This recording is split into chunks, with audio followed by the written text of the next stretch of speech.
Hi, I'm Realtor Scott Tompkins and welcome to Real Estate Unboxed, fresh tips for home buyers.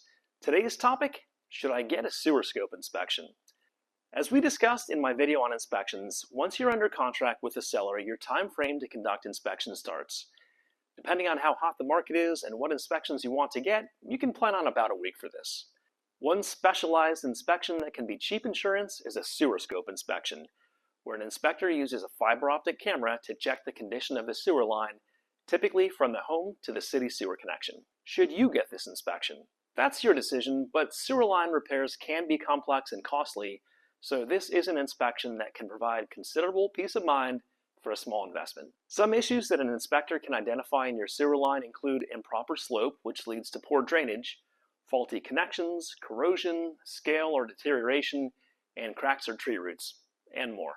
Probably the craziest sewer line story I've heard of was a family that thought their home was connected to city sewer before learning after 11 years that they were actually connected to a septic system. I'll put a link to the story in the video description. Now let's go inside a sewer line and I'll show you what some of these issues can look like. You can imagine how your wastewater would flow much more easily through a smooth surface like this than through a rough, scaly surface like this one.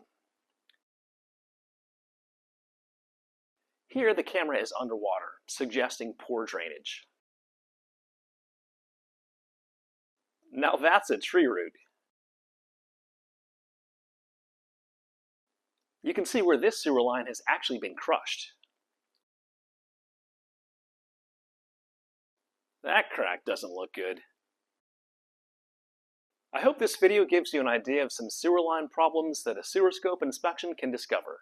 Knowing the condition of your sewer line will give you peace of mind or put you in a much stronger position to negotiate repairs with the seller. And remember, never ever put cooking grease down your drain. Make sure to check out my next video, Closing Day. When do I get keys? Thanks for watching and happy house hunting!